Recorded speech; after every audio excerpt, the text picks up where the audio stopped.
You and I are living in these amazing opportunities, and in these amazing opportunities there's a war going on in the brains. If our mind is not at ease, well then the body's going to reflect that as well. So I talked in a previous video about the old brain that we have. So we have a brain that's like 20, 30, 50,000 years old, maybe 200,000 years old. And that brain that we came here wasn't designed for happiness, it was just designed for survival. But today we want more. So we want more than what the brain was engineered and genetically engineered to give us. So we're expecting more of the brain. So there's one part of the brain that wants to stay stuck in that caveman brain, and then there's another part of the brain that says, hey, I live in a magnificent world and there is magnificent opportunities out here. We don't live in the 1500s anymore, where we wake up in the morning for 7 days a week, we go and pluck potatoes out of the field, we go sell them down the farm, and then we do the same thing the next day for our whole lives. And that's the way people lived for tens of thousands of years.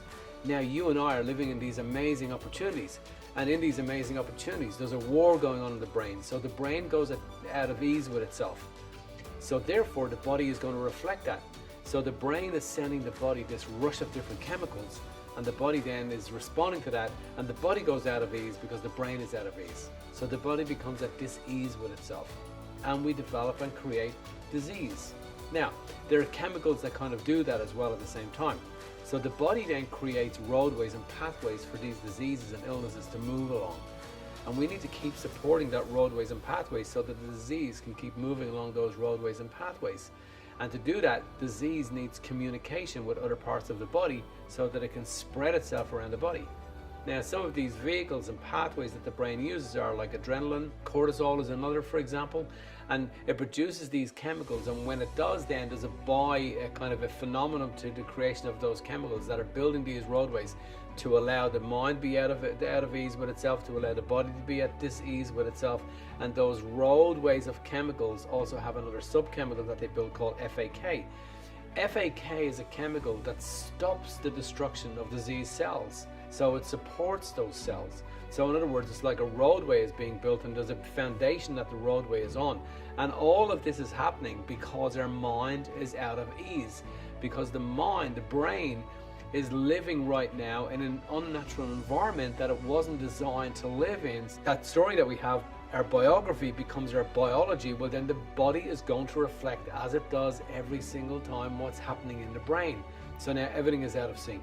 So therefore, we keep creating these chemicals to do that. So there's a war in the body and there's a war in the mind. Now, what happens then is that as we produce our 810,000 new cells every single second, we know that, for example, our liver replaces itself every 300 days, our skin is replacing itself every couple of weeks, our skeleton is replacing all of the cells in our skeleton 10% every year. So all of these things are happening. But what's happened is that as these new cells are being created, we are rebuilding ourselves literally every second. But as we do that, we rebuild ourselves, and those cells come in like stem cells, and whatever environment that they're born into, they adapt to the environment. So a sick environment and a cell is born into that environment, well then the cell is going to adapt to that environment, and that's how it grows, and it moves on and it moves on and it moves on. Now, we also know this, that cells and nerves have a magnetic field that they form around them. So if I take a group of iron filings, and you may have done this in school, and I take this group of iron filings and I drop them onto a sheet of paper, and I have a magnet underneath the paper. Well, the iron filings will all move and revolve around the magnet that's underneath this piece of paper. And our cells and our nerves, the cells that are being born, are the exact same thing. They have a magnetic field around them. And these magnetic fields then are a recipe for disaster. They're a recipe for difficulty. Now, how do we beat that? So we're talking now health and healing. So how do we beat that? Well, we need to create a daily regime. And that daily regime then has to send a clear, absolute intention to that part of our body that's not working well, that's not functioning right, that's out of ease because the mind is out of ease. We have to control our mind to teach our body to follow what's happening in the mind. So in that daily regime of meditation, we have to see and connect with that part of our body in our meditation. And we have to send our body, that part of our body that's out of ease, that's telling our mind, hey, I can't deal with this onslaught of unnatural chemicals that you've been sending me. So we reverse that now, and we start to send that part of our body love, a clear love intention in meditation. And as well as sending that body love, we start to see that body come into ease. We start to see our mind come to ease. We start to see our body come to ease.